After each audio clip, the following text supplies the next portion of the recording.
자, 이제 교회의 세 번째 속성, 교회의 보편성에 대해서 이제 나눠보도록 하겠습니다. 보편성이라는 게 뭐냐면요, 교회 안에 속한 모든 성도들은요, 차별 없이 누구나 예외 없이 일원이 될 수가 있다라는 거예요. 교회는 기본적으로 어떤 사람이든지 와서 함께 할 수 있다라는 거예요. 예. 근데 그렇지가 않죠, 여러분들. 여러분들의 교회를 잘 생각해 보십시오. 예. 꺼리는 분들이 있죠. 그런 분들이 오면 괜히 교회 이미지 안 좋아지고 예. 그런 분들이 좀 안 왔으면 좋겠고. 예. 그런데 교회는 모든 죄인들이 예수님의 은혜로 말미암아 예수님의 몸이 되는 곳이죠. 예. 그런 의미에서 교회는 보편적입니다. 예. 제가 이제 선교단체 출신이어서 제가 선교단체에서 예수님을 만났거든요. 그래서 이제 저희 선교단체는요, 대학생들로 시작했어요. 대학생들만 이제 많았죠. 그리고 이제 대학 졸업하고 이제 직장 다니시는 분들이 주로 있었는데, 그래 이제 그렇다 보니까 교회라는 이름으로 모여 있지만 다른 분들, 일반적인 분들이 와가지고 그 교회 모임에 함께하기 너무나 힘들었어요.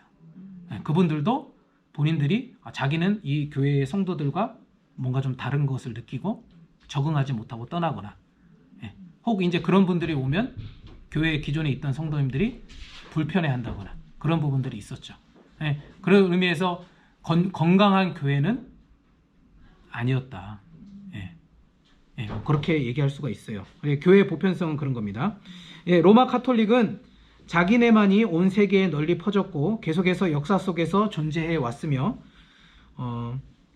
회원들의 총 숫자가 다른 종파에 비해서 많다는 점을 들어서, 카톨릭이 전 세계에, 제가 얼핏 들었는데 카톨릭이 전 세계의 인구의 한 76억 정도가 되고요. 76억이 그랬나? 76억인가 7.6억인지 제가 정확히 모르겠습니다. 그리고 개신교가 얼마나 될까요? 2%. 개신교가 한 40몇 억 된대요. 전 세계 인구 중에. 정확한 건 아닙니다. 제가 어디서 본 겁니다. 카톨릭보다는 안 되죠. 그런데 저희가 지금 요 교회론을 배우고 이런 거 지금 구원론가 여러분도 배우잖아요. 장로교죠. 장로교가 그 개신교 46억 중에 몇 프로 될까요? 2%가 안 됩니다. 우리 한국교회가 장로교가 많아가지고 이게 많은 것처럼 보이지만 전 세계의 개신교의 비율을 봤을 때 장로교는 진짜 얼마 안 되는 소수입니다. 사실 여러분들은 지금 소수의 주창자들이 주장하는 것을 배우고 있는 거예요. 대세는 아닙니다. 그러나 여러분들은 우리는 지금 성경이 무엇을 말하는지, 우리 성경적인 것을 찾고, 언제든지 성경이 잘못됐다 하면 어떻게 해요? 우리가 주장하는 바를 수정할 수 있다라고 그렇게 고백하는, 그래서 개혁파입니다. 개혁파. 날마다 우리를 개혁하겠다. 성경적으로. 아주 소중한 가르침을 나누고 있는 겁니다. 전 세계 2%밖에 알지 못하는, 전 세계가 아니라 기독교 인구 중에 2%밖에 알지 못하는 소중한 가르침을 우리가 함께 배우고 있는 겁니다. 어디 하다가 이런 얘기를 했죠? 회원들의 총 숫자가 다른 종파에 비해 많다라는 점을 들어서 자신들만이 무슨 교회다? 참된 교회다. 그냥 등치로 밀어붙이는 거죠. 참된 교회로서 보편성을 가지고 있다 주장하죠. 그래서 종교개혁 당시에는요, 어땠겠습니까? 개신교를 향한 핍박이. 지금도 자기들이 최고라고 생각하는데 종교개혁 당시에는 진짜 개신교들이 살아남을 수가 없었어요. 그래서 프랑스에, 여러분 들어보시는지 모르겠는데 위구노라고 있어요. 그 개혁 신학을 따르는, 개신교를 따르는 그런 사람들이 있었는데, 프랑스 황제가 카톨릭을, 당시 이제 그 지방의 황제나 영주나가 선택하는 종교가 그 지방의 국교가 되는 거거든요. 그래서 프랑스 황제는 카톨릭을 선택했거든요. 그래서 이 위구노들을 다 내쫓았어요, 프랑스인들을.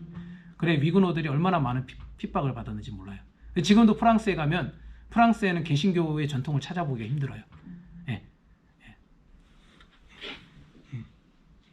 그러나 우리가 말하는 교회의 보편성, 성경이 말하는 교회의 보편성은 덩치, 숫자가 아니라 뭐다? 참된 의미에서의 영적인 교회, 무형적인 교회가 교회의 보편성이다라고 이야기합니다. 그래서 4번인데요. 참된 교회의 표지. 매우 중요합니다. 우리는 이 시대에 수많은 교회들이 존재하잖아요. 맞죠? 지금도 엄청나게 많은 수의 이 교회가 존재하고 있는데, 그러면 진짜 우리가 교회다운 교회, 교회다운 교회는 제가 말씀드렸지만 목사님의 역량에 따라 결정되는 겁니까? 아니죠. 성도들의 거룩함의 정도에 따라서 결정되는 건가요?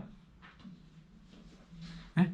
이거는 잘 말씀을 못 하시네. 성도가 거룩한 교회는 참다운 교회고, 성도가 좀 까지고, 이런 말 하면, 네? 좀 다 번제자 같이 우락부락하게 생겼고, 거칠고, 막 이런 교회는 참다운 교회가 아닌가요? 네. 네, 그렇죠. 교회가 교회다운 것은 그 교회를 구성하는 성도에 의해서 결정되는 것이 아니고, 그 교회를 세우신 하나님께서 그 교회에 하나님의 은혜로 말미암아 교회를 세울 수 있는 여러 가지 방편들, 수단들을 주셨어요. 그것이 시행되고 그것이 고백되어지는 교회는 어떤 교회다? 참된 교회다라고 우리가 얘기하는 거예요. 그래서 3가지가 있습니다. 한번 읽어볼까요? 말씀, 중요합니다. 말씀, 그 다음에 성례, 그 다음에 권징입니다. 매우 중요합니다. 여러분들이 혹시 어떻게 되실지 모르겠지만, 여러분들이 이제 지금 사시는 곳에서 지역을 옮겨서 다른 곳으로 이주할 때 또 교회를 선택하셔서 가야 되잖아요. 지역교회. 그럴 때 그 교회를 선택하는 기준으로 여러분들이 이 3가지를 꼭 기억하셔야 돼요. 이상한 교회들이 많기 때문에. 그래서 참된 교회의 표지, 이 땅에 존재하는 수많은 유형교회 가운데 참교회와 거짓교회를 구별할 수 있는 수단을 하나님께서 3가지를 주셨어요. 그게 말씀과 성례와 권징입니다. 그래서 첫 번째, 참된 교회는 말씀이 올바르게 참되게 전파되는 교회다. 목사님의 능력에 따라서 말 잘하시는 분도 있고요, 어눌하게 하시는 분들도 있어요. 사투리 써가시면서 하시는 분들도 있고요, 표준어로 아주 듣기에 아주 그냥 낭낭하신 목소리로, 들으면 막 진짜 마음이 평안해지는 목소리로 설교하시는 분들도 있죠. 근데 그게 중요한 게 아니라는 거예요. 그래서 말씀의 참된 전파는 뭐냐? 참된 교회의 가장 중요한 표지입니다.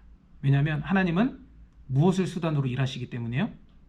말씀을 수단으로 일하시기 때문에. 하나님은 다른 것으로 일하시기보다 말씀으로 일하시는 분이시기 때문에 가장 중요한 표지입니다. 그래서 말씀의 전파가 근본적으로 진실되어야 한다는 점, 여기서 진실되어야 한다라는 점은 거짓말 없이 솔직하게 말씀을 전한다라는 말의 의미가 아니라 어떤 의미일까요? 그렇죠. 진리를 왜곡하지 않고 진리의 말씀대로 전파한다라는 거예요.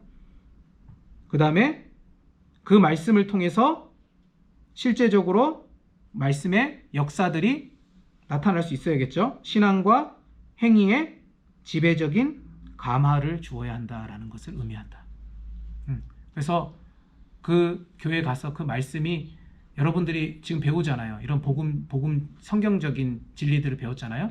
이 말씀대로 올바르게 전파가 되는지, 그리고 성도님들이 그 말씀에 감화를 받고 그 말씀대로 도전하고 살려고 하시는지, 이런 것들을 중점적으로 살펴보시면 좋은 교회를 선택하실 수 있으실 겁니다. 2번째, 성례의 정당한 집행. 성례는 아까쯤에 말씀드렸듯이 성경에서 예수님께서 기념하라고 지킨 성례는 2가지죠. 세례와 성찬을 말합니다. 그래서 성례는 말씀은요, 보이지 않는 거죠. 보이지 않는 거. 설교 말씀은 보이지 않는 말씀이죠. 그런데 성례는 보이는 말씀이라고 얘기합니다. 보이는 말씀. 성례도 말씀의 한 종류죠. 이해가 되세요? 성례도 말씀이에요. 말씀. 그래서 성례는 말씀의 유형적인 전파, 즉 눈으로 보는 말씀. 예수님께서 떡과 포도주를 나누시면서 이것은 내 몸이니 이것을 너희들이 나눠 먹고 나를 기념하라. 이것은 내가 너희를 위하여 흘려준 내 피니 나를 기념하라. 이거를 우리가 눈으로 보이게 이렇게 성만찬식에서 떡과 포도주를 나누면서 이게 예수님이 주신 말씀을 우리가 눈으로 보는 겁니다. 예, 눈으로 보고 확인하는 거죠. 예, 그런 의미에서 성례는 말씀의 유현적인 전파로 성례는 말씀의 합법적인 사역자들에 의해서, 예, 성례는 그냥 막 집행되면 안 되고요. 예수 그리스도께서 기념하라 하신 이 성례는요, 이제 합당한 사역자들에 의해서 집행이 되어야겠죠. 예, 그래서 하나님이 세우신 제도에 따라 신자들과 그 자녀들에게만 집행되어야 한다. 예, 세례와 성만찬은 믿지 않은 사람들에게도 막 나눠주면 됩니까? 아, 우리 교회 오면은 세례 그냥 막 줍니다. 그게 아니라 우리 세례 받으려면 어떻게 해야 되죠? 여러분들 교회 어떻게 하시는지 모르겠지만 처음에 오시면 학습이라는 걸 받죠. 진행 중입니다. 네, 학습을 받고 나서 예, 그 다음에 세례 교육을 또 받습니다. 예, 교단마다 약간씩 틀린데, 예, 세례 교육을 받고 합당한 신앙 고백을 듣고 문답을 하죠. 문답법이라고 해서. 그래서 이 사람이 예수 그리스도를 신실하게 의지하고 자신의 죄인이요 유일한 구세주가 예수 그리스도이심을 고백하는지를 뭐예요? 목사님이, 예, 확인하고 나서 주는 게 세례죠. 예, 그런데 세례 받으면은 막 이제 성도 세례인 명수 막 올라갈 수 있으니까 막 주면 됩니까? 안 됩니까? 예, 그렇게 하는 교회는 바른 교회가 아니라는 거예요. 그러니까 이런 것들을 잘 살피셔서, 예, 성례가 올바르게 집행되고 있는지, 정당하게 집행되고 있는지를 잘 살피시는 게 중요합니다. 예, 세 번째는 권징의 신실한 시행. 예, 예수님을 믿는 교회는 죄인을 사랑하고 용서하는데, 죄를 저지르면 용서해야지 무슨 권징이야. 어떻게 생각하세요? 예, 예. 그런데 합당한 교회의 표지로 적절한 뭐가 시행이 돼야 된다고요? 권징이 시행되는가? 무조건적인 용서가 사랑은 아니죠. 예. 우리가 죄인을 향한 긍휼한 마음과 그를 불쌍히 여기는 마음이 필요하지만 죄를 저질렀을 때 그에 합당한 권징이 주어져야지 되는 겁니다. 예. 예컨대 이제 장로교 같은 경우는 어떤 권징들이 있냐면 이제 직분의 정지라든가 수찬 정지, 제일 심한 거는 수찬 정지라고 해서 성찬에 참여하지 못하는 거예요. 한동안 기간을 두고 뭐 이런 것들이 있습니다. 권징의 집행. 예. 기본적으로는 그 성도가 어떻게 될 것을 기대하고 권징을 주는 거예요. 다시 예수 그리스도 안에서 회복되고 돌아올 것을 기대하는 마음으로 권징하는 겁니다. 예, 이 사람은 안 돼 해서 잘라내고 싶은 마음으로 권징하는 게 아닙니다. 예, 그래서 이것은 교회의 교리를 순수하게 유지하며 성례를 거룩하게 보수하는 데 필요한 것으로 권징을 등한히 하는 교회는 진리의 빛을 상실하게 되고 거룩한 것을 남용하게 됩니다. 예, 그래서 여러분들 바른 교회, 올바른 교회는 성도 수가 많은 교회라고요? 목사님이 인기 많은 목사님이라고요? 큰 교회라고요? 아니에요. 예, 여러분들 세 가지를 기억하시면 됩니다. 말씀과 성례와 권징입니다. 그래서 뒤에 이 말씀은 뭘 말씀하고 있는 건지, 권징과 세례는 또 뭘 말하는 건지 뒤에 다음 주죠. 다음 주에 되면 이 말씀과 특별히 이 성찬에 대해서, 성례에 대해서 좀 더 자세하게 다루게 될 겁니다. 예, 그래서 저 다음 16페이지네요. 교회의 정치와 권세에 대해서 배우도록 하겠습니다. 예, 이렇게 이제 하나님께서 예수님께서 이제 이루신 그 구속 사역으로 말미암아 성령님께서 우리를 예수 그리스도께로 접붙이면 우리가 예수 그리스도의 자녀로서 그 몸으로서 교회를 이루게 되죠. 이렇게 성도의 지체로 이렇게 한 지체에 모여서 이렇게 하나로 된 이 교회 안에 당연히 뭐가 존재하게 되냐면 정치라는 것이 존재하게 됩니다. 여기서 말하는 정치는 아까 전에도 얘기했지만 교회 안에서 무슨 정치를 해. 우리가 이제 너무 지금 이제 정치라는 부분에 혐오를 많이 가지고 있어가지고 그런 의미로 교회 안에서 무슨 정치를 해 이렇게 생각하시기 쉬운데 그런 의미가 아닙니다. 사람이 살아가는 모든 곳에는 정치가 있는 거죠. 가정에 정치가 있습니다. 예, 맞죠? 여러분들이 부모로서 자녀들에 대한 합당한 양육의 권리, 그리고 그 양육을 하면서 그 뭡니까? 부모로서의 그 권한이 있잖아요. 자녀들이 향한 일정한 권한이 있잖아요. 예, 그것을 합당하게 시행하거나 이렇게 해야 되는 부분들이 있죠. 가정에도 정치가 있는 거예요. 예, 그러면 교회에도 정치가 있겠죠. 예, 그래서 교회 정체에 관한 학설들이 아니라 정치네요. 잘못 오탑니다. 교회 정치에 관한 여러 학설들이 있습니다. 퀘이커파, 퀘이커파가 이제 뭐냐면, 퀘이커파는 이제 막 이렇게 막 저도 정확하게는 알지 못하는데, 이제 한 교파 중에 하나인데, 막 이렇게 막 이게 막 떨림, 막 성령의 떨림 가운데 막 이렇게 이걸 강조하는 이게 무리들이 있어요. 퀘이커파. 예. 정확하게 제가 뭔지는 잘 모르겠습니다. 예, 그러나 이런 부류들은 대개는 이제 회중교회를 지향합니다. 예, 그게 뭐냐면 서로 동등한 거예요. 예, 왜 직분이나 뭐 이런 것들이 없이 이제 성령님의 음성을 내가 오늘 들으면 내가 오늘 목사가 돼서 단상에 올라가 가지고 설교할 수 있는 거예요. 이게 회중교회예요. 성령의 그때그때 음성을 받으면 예, 누구나가 할 수 있는 거죠. 예, 이런 의미. 예? 아니, 마음속에 이제 저는 정확하게 그게 무슨 의미인지 잘 모르겠는데요. 예. 그다음에 이제 감독파 있어요. 이제 이 감독파는 뭐냐면 감리교 아시죠? 감리교들이 이제 감독주의 제도 이렇게 해 가지고 성경에 보니까 감독이라는 표현들이 나와 가지고 예, 그렇게 감독파 1인 중심, 이 감독을 중심으로 해서 교회가 이루어지는 건데요. 그런데 이제 감리교도 보면요. 요새 보면은 한국의 감리교들은 장로들을 다 세우더라고요. 거기 안에도 집사가 있고 권사가 있고 다 그렇습니다. 예. 예, 그다음에 우리가 교회 정치, 하지만 로마 카톨릭파가 있겠죠. 예, 교회 정치, 그들의 말하는 교회는 유형적인 조직체로서의 하나의 거대한 집단이죠. 그래서 그들에게는 아주 서열이 있어요. 이 뭐라고 해야죠? 이 수직적인 서열 관계가 분명하죠. 교황 밑에 대주교, 대주교 밑에 주교, 주교 밑에 뭐 이렇게 이런 식으로 서열이 딱 있는 거죠. 예, 그런 식으로 교회 정치가 이루어지죠. 일사불란하게. 그래서 모든 지역에 있는 모든 교회들을 일사불란하게 통솔하고 지휘하려면은 이 교황이라는 권위가 어떻게 해야 됩니까? 막강해야죠. 권위가 있어야죠. 그래야지 이 말 한마디가 딱 전달을 했을 때 이렇게 딱 수직적으로. 그러니까 이런 교회 구조를 가지고 있어서 수평적이 절대로 될 수가 없는 거예요. 이런 교회의 구조는. 로마 카톨릭 같은 경우는. 예. 그리고 큰 교회, 저희가 말하는 큰 교회, 대중 성도들이 막 몇십만 명씩 모이는 교회는 대개는 이런 수직적인 구조를 갖습니다.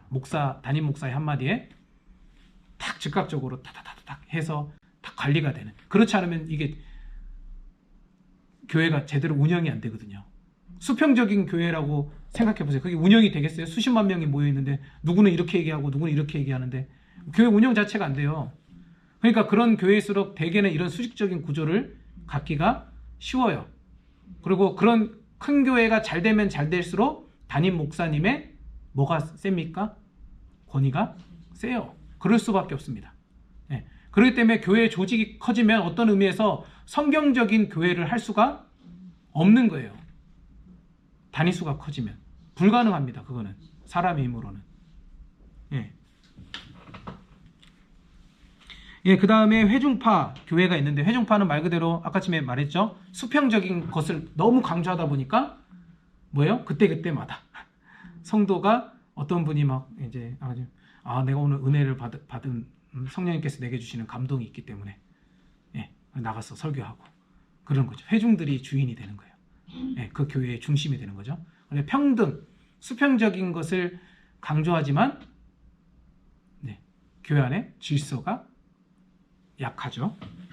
예. 그 다음에 이제 국가교회제도 같은 경우 이제 독일의 이제 여러분들 아시는 루터파 교회, 루터란 교회 같은 경우 이제 국가가 책임지고 국가가 운영하는 교회 제도죠. 그래서 그 독일의 루터란 교회 목사님들은 공무원입니다. 예, 그래서 국가가 매달마다 임금을 줍니다. 그리고 그 루터란 교회는요, 그러니까 공무원 시험 치듯이 그렇게 소수의 사람 많이 뽑지 않아요. 예, 그래서 뽑아가지고 이제 공무원 채용하듯이 그렇게 하는 거죠. 예, 그런 식의 운영 제도가 바로 국가교회 제도입니다. 그리고 영국의 국교회라고 들어보셨어요? 영국의 국교회. 영국에도 종교개혁 당시에 이제 이 종교개혁 사상이 안에 들어갔겠죠. 그런데 그 종교개혁 사상과 로마 카톨릭 사상 중에 서로 싸워서 어느 한 편이 지배한 게 아니라 이 두 개가 아주 융합이 돼 버렸어요.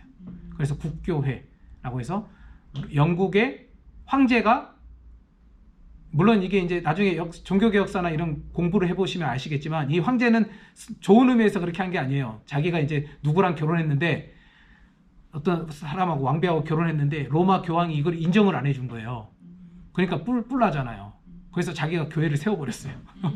내가 짐이 곧 교황이야. 내가 말은, 그래서 이제 따로 독립을 해요. 그래서 로마 카톨릭하고요. 그래서 영국 국교회가 시작된 거예요. 이것이 이제 교회의 국가교회 제도 중에 하나의 예라고 할 수가 있습니다. 한국은 국가교회 제도가 아니죠. 예.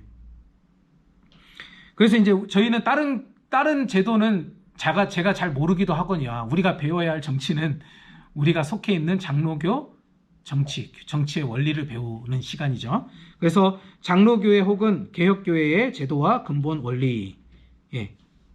그래서 장로교는 이 교회 정치를 어떻게 생각하느냐? 첫째, 제일 중요한 거죠. 교회의 가장 머리, 권위의 원천은 누구시다? 그리스도시다. 예, 이걸 먼저 고백합니다. 예. 그리스도는 교회의 머리요 모든 권위의 원천이시다. 그래서 그리스도는 유기적인 의미에서 교회의 머리시다. 그냥 원리적으로 교회 그냥 예수님의 머리시지, 실제적으로는 누구야? 담임 목사지. 담임 목사의 한마디가 그게 아니라는 거예요. 장로교회 교회의 원칙은. 예. 목사님이 직분상으로 어떤 교회를 이끌어 나가시는 부분들에 있어서 의사결정을 하셔도, 만약에 목사님이 비성경적이거나, 맞죠? 성경적인 원리에서 떠난다면 성도가 그것에 대해서 얘기할 수 있어요? 없어요? 있어요. 왜냐하면 그 교회의 권위는 누가 가지고 계시기 때문에? 그리스도가 가지고 계시기 때문에. 예, 이런 의미입니다. 예. 그리스도는 교회를 통치하는 왕이라는 의미에서, 그리고 반대로 성도가 저 목사님이 마음에 안 들어. 예? 그런데 저 목사님이 하는 말을 안 듣고 싶어요. 그래서 막 그렇게 막 해요. 그러나 그럴 수가 없어요. 이 교회의 머리는 누구세요? 그리스도시고, 이 교회를 그리스도께서 운영하실 때 누구를 세우셨습니까? 사역자를 세우셨잖아요. 그 사역자를 통해서 이 교회를 치리하시죠. 그러면 이 사역자의 말이 100% 올바르지 못하더라도 이 사역자의 그 이끌어감, 그 인도함은 누구로부터 말미암아 이루어지는 거예요? 그렇죠. 그러니까 우리가 어떻게 해야 되겠습니까? 성도는, 그렇죠, 믿음으로 따를 수도 있어야 되는 거예요. 그리스도를 대하듯. 예, 이런 원리입니다. 예. 예, 그리스도가 머리라는 의미는. 예. 그래서 그리고 이 자격으로 교회를 설립하고 규례를 제정하고 직원들을 구성하시고 그들에게 권위로 옷 입히신 것. 그리스도는 현재 교회 안에서 임재하셔서 그 직원들을 통하여 말씀하시며 행동하신다. 교회의 주인은 그리스도시고, 목사와 사역자들은 그리스도께서 임명하신 직원이다. 네, 직원. 네, 네. 이게 장로교의 정치의 원리입니다. 두 번째, 근데 그 그리스도께서는 어떻게 이 교회를 다스리시냐? 그리스도는 뭐를 수단으로? 말씀을 수단으로 하여 권위를 행사하신다. 다른 어떤 것도 아니라. 그래서 아까쯤에 제가 교회의 바른 표지를 얘기할 때 첫 번째 뭘 얘기했습니까? 말씀을 얘기한 겁니다. 예, 그리스도는 교회를 말씀을 수단으로 다스리시기 때문에. 그래서 그리스도는 교회를 무력으로 다스리시는 것이 아니라 그의 영으로 또는 권위의 표준인 말씀으로 다스리시며, 모든 신자는 무조건 어떻게 해야 됩니까? 그 그리스도의 말씀 앞에 순종해야 되는 거죠. 네. 자, 세 번째, 왕이신 그리스도는 교회에게 권세를 주신다. 예. 그리스도는 교회에 맡기신 교회가 예수님께서 맡기신 그 일을 수행하는 데 있어서 필요한 권세의 어떤 분량을 교회원 전체에게 주셨죠. 모든 사람들이 동일한 그 예수님의 권위를 부여받고 일을 해요. 그러나 직원들에게는 말씀은 특별히 목사가 그 말씀을 시종 들고 섬기는 그 일에 집중할 수 있도록 목사라는 직책을 부여하신 거고, 장로는 어떻게 해요? 성도 한 사람 한 사람 섬기고 그들의 필요를 알고, 그런 부분들을, 교회의 치리를 위해서 장로라는 직분을 또 특별하게 세우신 거고, 집사는 교회의 행정과 살림들 뭐 이런 것들을 위해서 특별히 그런 부분들에 좀 더 집중하기 위해서 세우신 거죠. 그렇게 어떤 직원들에게는 특별한 분량을 주셔서 이 교회를 치리하고 다스리는 일들을 감당하신다는 거예요. 근데 일만 맡기시고 권위를 안 주시면 어떡해요? 아무도 말을 안 듣잖아요. 그러니까 예수님께서 직원들에게 어떤 권위를 위임하셨다라는 겁니다. 네. 다스리는 권세는 기본적으로 지교회에 있다. 지교회는 어떤 의미인지 아세요? 네, 지교회가 뭐죠? 우리 교회 본인이 다니고 그렇죠. 눈에 보이는 가시적인 교회에서 자기가 지금 현재 속해 있는 그 교회를 말합니다. 그래서 기본적으로 이제 노회가 지교회 이외에 있죠. 그렇죠? 지교회에 이제 당회라는 것이 있습니다. 당회 위에 노회가 있잖아요. 여러 당회들이 합쳐서 노회가 있고, 저희는 지금 노회 안에 함께 지금 이렇게 있는 거죠. 근데 이제 기본적인 교회의 권세는 어디에 있다? 지교회에 있다. 그러나 그것이 가져다 주는 연약한 부분, 약점이 있기 때문에 노회를 통해서, 만약에 이제 지교회에 부패가 일어나면은 그 지교회에 이제 예컨대 목회자나 목사님들이 타락하거나 이런 부분들이 있으면 사실은 성도들이 이것을 고치기에는 쉽지가 않는 거죠. 그래서 이 목사들을 특별히 관리하고 치리하는데 그보다 당회보다 뭐가 있어야 됩니까? 상회인 노회의 개념이 있어야 되는 겁니다. 그래서 성경에 보면은요, 서신서에 보면은 뭐 예루살렘 교회, 그다음에 로마 교회, 그다음에 또 무슨 교회가 있습니까? 고린도 교회, 에베소 교회 이런 교회들 있죠. 그거는 여러분들이 생각하는 지교회 개념이 아니에요. 지금의 노회 개념이라고 생각하시면 돼요. 그래서 그 노회가 적절하게 함으로써 이제 이 목회자들을 이제 치리하고 그런 일들을 수행하는 거죠. 그래서 장로교는 보면은 이렇게 서로 어떻게 해요? 서로를 견제하고 성경적으로 할 수 있도록 이렇게 정치 제도가 이렇게 딱 성경적으로 짜여진 정치가 바로 장로교입니다. 그런데 이제 다스리는 권세는 기본적으로 지교회에 있죠. 여러분들이 예컨대 이제 권징을 받아야 되면 그것 노예가 하지 않죠. 지교회에서 담당한다는 거예요. 그래서 이 권세는 기본적으로 지교회의 치리에 있으나 다른 지교회들과 관계를 맺는 한 제한을 받는다. 그런데 막 할 수 있습니까? 노예의 제한을 받는 거예요.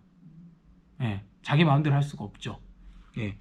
그러나 교회의 권리는 일반적으로 어느 지교회에 대해서도 보장되어 있는 것을 말합니다.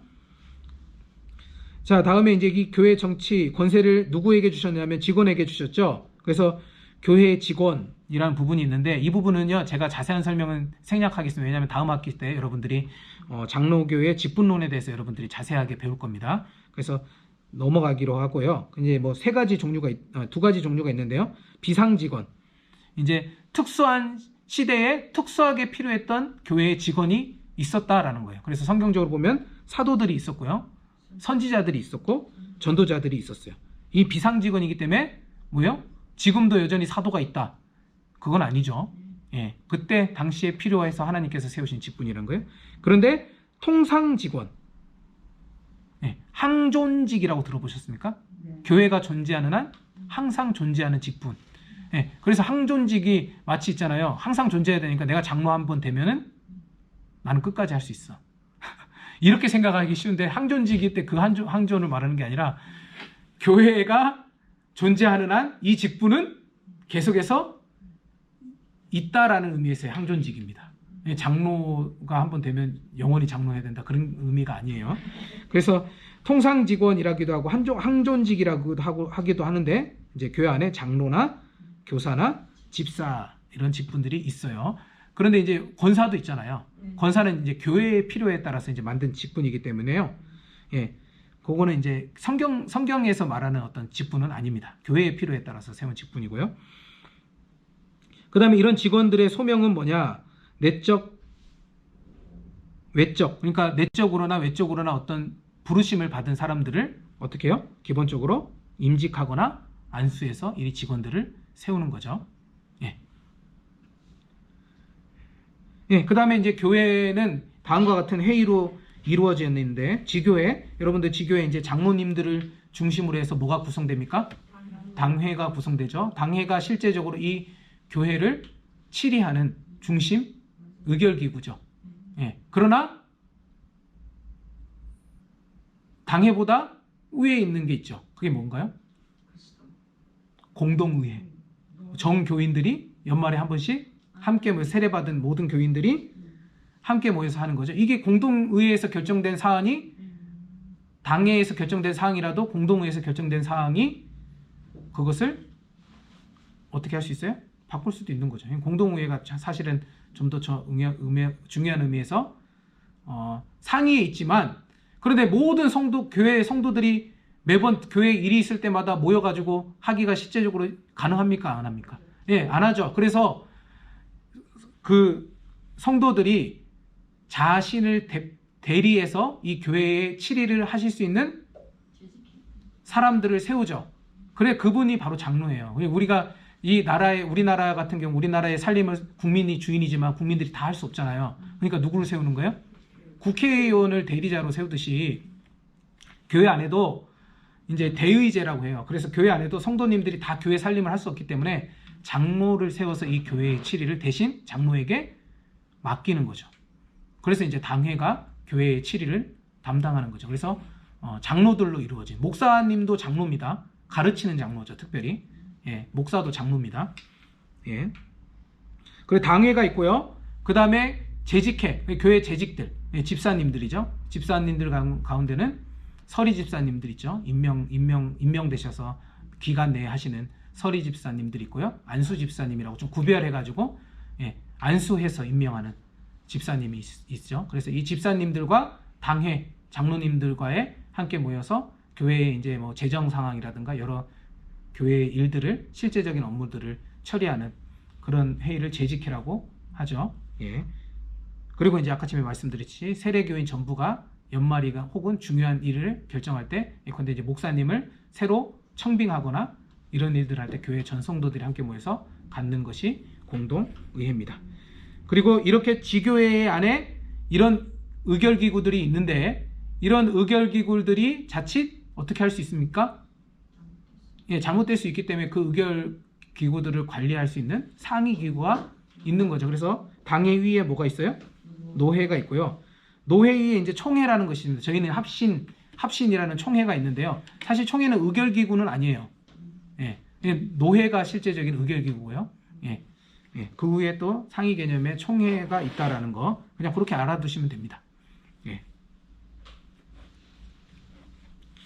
예, 그 다음에 교회의 권세에 대해서 배우도록 하겠습니다.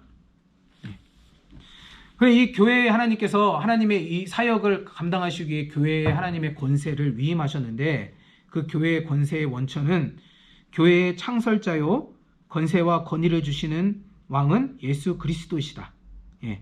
그래서 맺고 푸는 권세, 이게 이제 예수님께서 베드로의 신앙 고백을 들으시고, 베드로야 잘했다, 바요나 시몬아, 네가 이런 고백을 한 것은 하나님 아버지께서 너에게 은혜를 주신 거다. 그러면서 내가 너에게 천국을 열고 닫을 수 있는 권세를 내가, 천국 열쇠를 내게 준다라고 하시면서 축복하셨잖아요.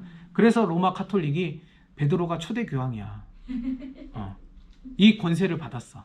예수님으로부터 이임받았어. 그러니까 교황이 무슨 권세가 있어요? 천국의 문을 열고 닫는 권세가 있어. 그러니까 교황의 말이 곧 법일 수 있는 거예요.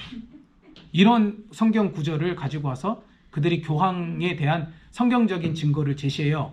자, 그런데 뭐 이것은 나중에 좀, 예, 또 기회 되면 자세히 설명하면 좋지만, 그 원문을 보면요, 반석, 그러니까 베드로라는 이름의 원로가 페트로고요.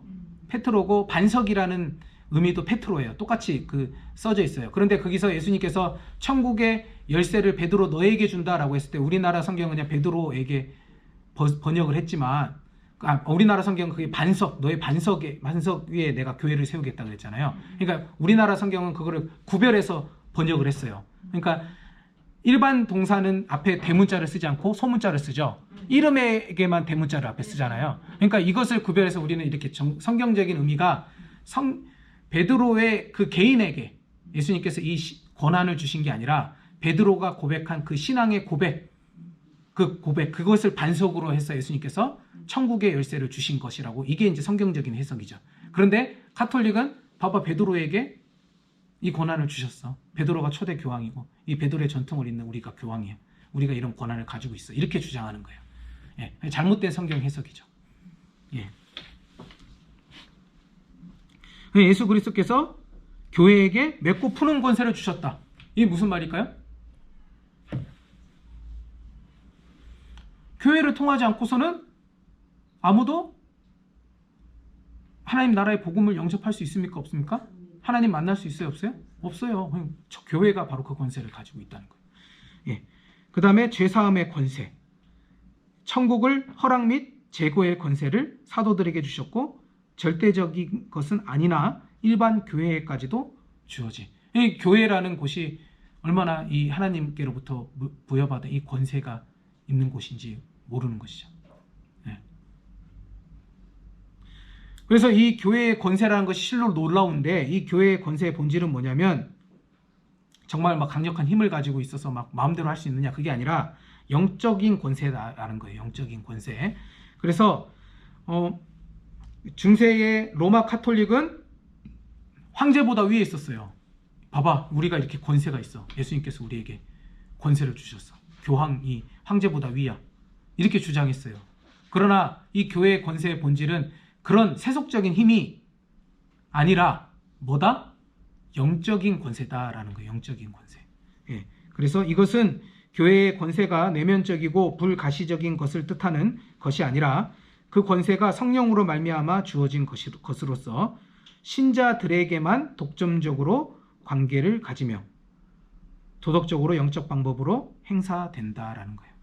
예. 우리가 영적 권세를 가졌기 때문에, 야, 우리에게 천국 권세가 있기 때문에 어떻게 해요? 믿지 않는 사람들에게 가서 너는 지옥이야 막 선포하고 막 예, 그런 권세를 하나님이 우리에게 예수님께서 주셨어. 그리고 막 교회가 힘이 세지니까 어떡합니까? 자기 목소리를 막 내요. 맞죠? 예, 교회, 지금 대한민국의 교회 실제적으로 기독교, 참된 기독교 인구는 얼마 되지 않지만 덩어리로만 봤을 때는 거의 한 3분의 1은 되죠. 예, 교회에 다니는 신자라고 생각하는. 그래서 그런 교회가 가지고 있는 세속적인 힘이 생겼어요. 그래서 사실은 이제 중세 시대 때보다 교회가 핍박을 안 받는 것은 물론이고, 그것에 비해서 핍박을 안 받는 것은 물론이고 자기 목소리까지도 세상에게 낼 수 있는 힘이, 어떻게 보면 세속적인 힘이 생겼죠. 근데 그게 과연 좋은 것인가? 우리가 세상을 우리가 원하는 대로 바꾸고 다스릴 수 있어서 교회의 힘이 세져서 그게 과연 천국이 확장되는 거고 예수님의 복음이 확장되는 것일까? 저는 여기에 의문이 있습니다. 예. 그런 의미라면 중세교회야말로 천국이었죠. 예. 그러나 중세교회 때 가장 교회가 타락했습니다. 어두웠고. 예. 그런 의미에서 저는 교회가 권세를 가진다, 힘을 가진다, 긍정적이지 않다고 생각합니다. 성도가 성도다울 수 있는 것은 오히려 핍박과 박해가 있을 때 그렇지 않을까라는 생각이 드네요. 그래서 교회의 권세의 본질은 영적인 권세를 말하는 겁니다. 예. 그래서 우리는 이 영적인 권세를 소유하고 있기 때문에 세상의 모진 핍박과 환난 가운데서도 담대할 수 있고 그 모든 것들을 이겨낼 수 있는 거죠. 이런 영적인 권세를 소유하고 있기 때문에. 예, 그 다음에 사역적인 권세다. 예, 교회의 권세는 독립적이거나 주권적인 권세가 아니라 반드시 성령의 인도함을 따라 하나님의 말씀과 일치되게 행사되어야 한다. 자기 마음대로 할 수 있는 게 아니에요. 예, 또한 교회의 왕이신 예수 그리스도의 이름으로만 시행되어야 한다. 예. 목사님이 자기가 힘이 세다고 성도를 마음대로 할 수 있습니까? 그럴 수 없다라는 겁니다. 반드시 말씀과 일치되어서 그 권위가 행사되어야 합니다. 예. 반대로 말씀과 일치되어서 목사님께서 어떤 정당한 어떤 것들을 요구하시거나 말씀을 주시면 성도는 어떻게 해야 됩니까? 그 말씀에 일치됨에 그런 것들이 주어지면 예수님께로부터 받은 말씀으로 영접하고 순종할 수 있어야겠죠. 예. 그래서 말씀이 중요한 겁니다. 말씀이. 예. 예. 그래서 여러 종류의 교회의 권세를 예수님께서 교회에 주셨는데 교리권이라고도 하고 또 교훈권이라고도 합니다. 하나님은 교회에 그의 말씀을 주셔서 진리의 권한 수호자로 삼으셨죠. 그래서 교회는 말씀의 전파와 해석의 의무를 가진다. 이렇게 우리는 말합니다. 그런데 카톨릭은 교회가 아니라 말씀의 전파 해석은 권한은 누가 가지고 있어요? 교황이 가지고 있어서 교황이 그게 아니다라고 하면 아닌 거예요.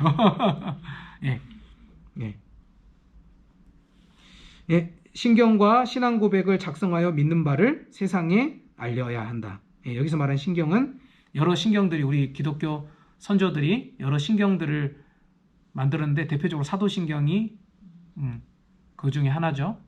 그렇다면 그거 외에도 여러 가지 신앙 고백서들이 있습니다. 여러분 들어보셨는지 모르겠지만 웨스트민스터 신앙 고백서나 하이델베르크 요리문답이나 도르트 신조라든가 벨직 신앙 고백서라든가 여러 가지 이제 우리의 그 성경적인 교리를 이제 함께 모아서 함께 우리가 믿고 있는 바가 이것이다. 우리가 믿는 것은 이것이다라고 이제 함께 모여서 공동으로 그렇게 만들어서 해놓은 것들이 있거든요. 그래서 혹시 기회가 되신다면 나중에 이것들을 읽어보시면 여러분들의 신앙에 아주 큰 도움이 되실 겁니다.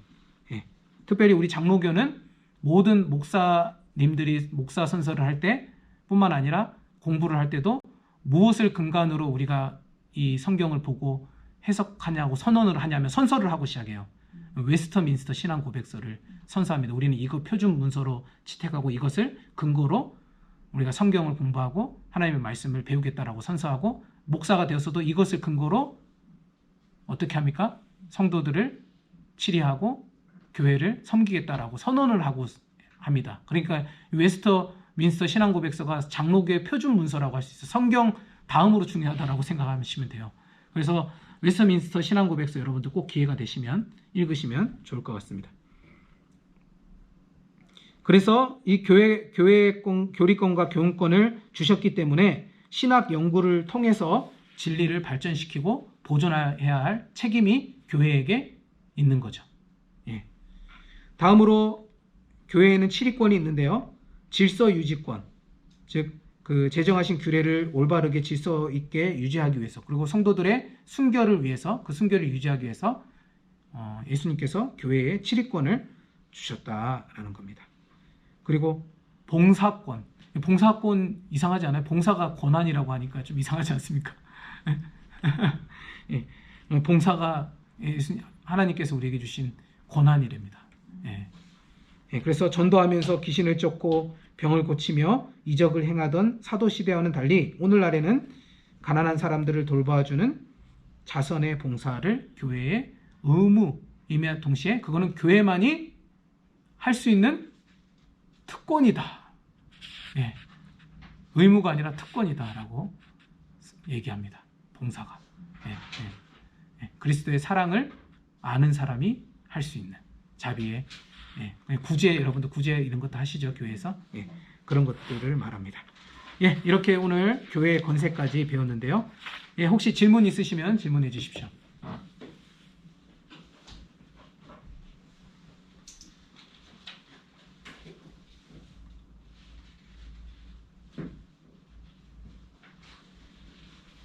질문 없으신가요? 그러면 다음 시간에 하나님께서 우리에게 주신 은혜의 수단, 그래서 말씀과 성례 중요한 부분인데요. 이것을 마지막으로 이제 교회론 강의가 마쳐지게 되겠습니다. 여러분들 이제 강의가 다음 주면 끝나는데 교회론 끝나면 여러분들 과제 레포트가 한 개 더 늘어납니다. 그래서 과제를 잘 성실하게 해주시면 감사하겠습니다. 제가 그러면 기도하고 수업 마칠까요? 제가 기도하고 수업 마치도록 하겠습니다. 사랑과 은혜가 풍성하신 아버지 하나님, 오늘도 교회론 강의를 통해서 하나님 성령님의 은혜로 말미암아 이 땅에 세워진 교회가 얼마나 놀랍고 영광스러운 것인지를 다시 한번 배우게 되었습니다. 하나님, 우리에게 주어진 이 교회를 우리가 사랑하고 교회에 속한 지체로서 예수 그리스도를 머리로 한 이 교회의 몸된 지체들이 서로를 사랑하고 그리스도 안에서 하나 된다라는 말의 의미가 무엇인지를 깨달아 진실로 하나님 우리가 교회 안에서 그렇게 살아내는 주님의 참된 제자요 성도로서의 삶을 살아갈 수 있도록 은혜 더하여 주시옵소서. 감사드리며 예수 그리스도의 이름으로 간절히 기도드립니다. 아멘.